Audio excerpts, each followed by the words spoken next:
सिखों का इतिहास बहुत ही पुराना इतिहास है। सिखों ने देश को प्रधानमंत्री भी दिया, सिखों ने देश को सिंगर भी दिया,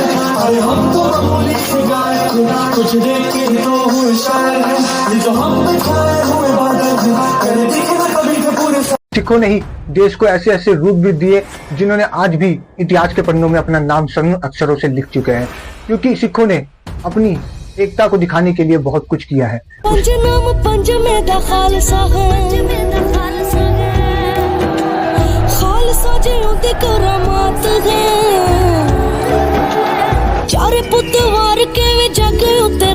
सबसे पहले अपने भाई के चैनल को सब्सक्राइब जो करो, लाइक जो करो और कमेंट में भारत माता की जय जरूर लिखे।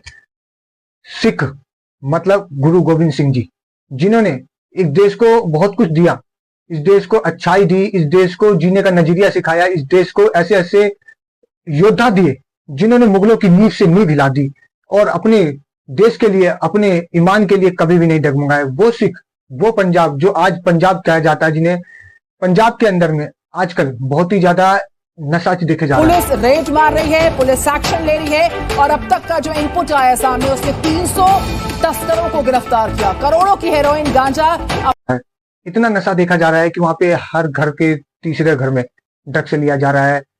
ऐसी ऐसी चीजों में वो इन्वॉल्व हो रहे हैं जिनकी वजह से देश को बहुत मुसीबत हो रही है। आपने हाल ही में ही देखा होगा, दलजीत ने ऐसा काम किया कि जो पाकिस्तानी एक्टरों के साथ में काम करके हमारे देश का नाम बदनाम करने की कोशिश करी। फिल्म बनी थी तब तो सिचुएशन सब ठीक था।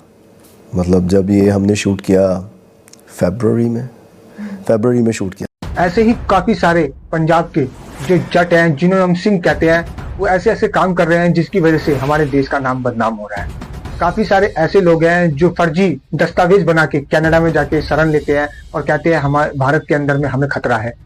नेताओं से, पुलिसों से, प्रशासनों से ऐसे ऐसे फर्जी दस्तावेज बना के वो लोग बाहर जाते हैं और हमारे देश की छवि खराब करने की कोशिश किया जाता है। दोस्तों, किसान आंदोलन के बीच एक शख्स अचानक उस पोल पर चढ़ने लगा जहां 15 अगस्त को ध्वजारोहण होता था। इस शख्स ने उस पोल पर अपना झंडा फहरा दिया, जिसके बाद वहां मौजूद प्रदर्शन। आपने सबने ही देखा होगा कि लाल किले के अंदर में खालिस्तान का झंडा लहराया गया, भारत का झंडा हटा के। ये कौन है दुश्मन जो इस देश को अंदर से तोड़ना चाहते हैं? कौन है लोग जो चाहते ही नहीं कि देश एक विकसित देश बने, देश के अंदर में खुशहाली आए, देश बहुत ही तेजी के साथ में एक महाशक्ति की तरफ बढ़े? ये कौन है लोग जो चाहते ही नहीं?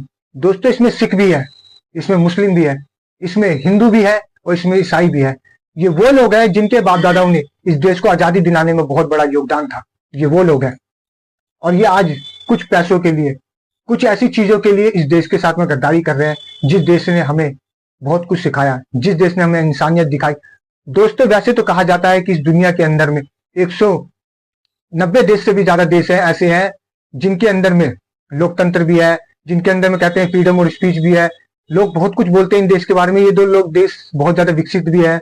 कोई देश ऐसे भी हैं कि जो इतनी गरीबी में है कि जिनको 2 वक्त का खाना तक नहीं नसीब होता। और हमारा ही एक ऐसा देश है जिसके अंदर में हर इंसान को कुछ भी करने की आजादी है।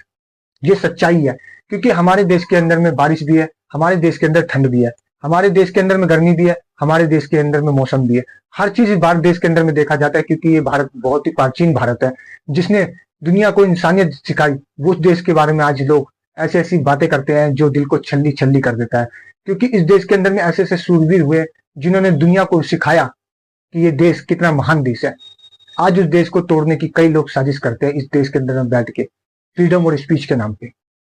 क्या हमारा देश लोकतांत्रिक देश बनने के बाद में गलती तो नहीं कर गया? आपने देखा होगा नेपाल के अंदर में राजशाही मांग रहे हैं लोग। नेपाल के भी कुछ मुसलमान हैं, वो कहते हैं कि अभी की जो स्थिति है हो सकता है इससे अच्छा रहा हो जब नेपाल हिंदू राष्ट्र ही रहा। कि हमें लोकतंत्र नहीं चाहिए, हमें राजशाही चाहिए।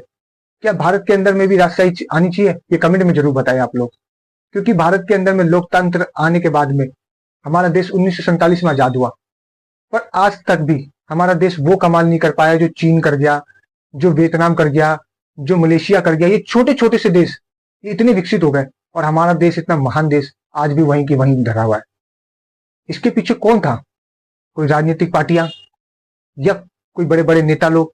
कि कौन नहीं चाहता कि भारत एक विकसित देश बने, भारत के लोग एक समझदार लोग बने। वैसे तो समझदार हैं, बहुत ज्यादा समझदार है। आज हमारे देश का हर एक युवा, हर एक महिला, हर एक इंसान इतना समझदार है कि वो अच्छा बुरे में फर्क जानता है। जब भी तो पाकिस्तान ने हमारे देश में आतंकवाद करता है तो सारा देश एक बार में खड़ा हो जाता है। ये आज की सच्चाई है।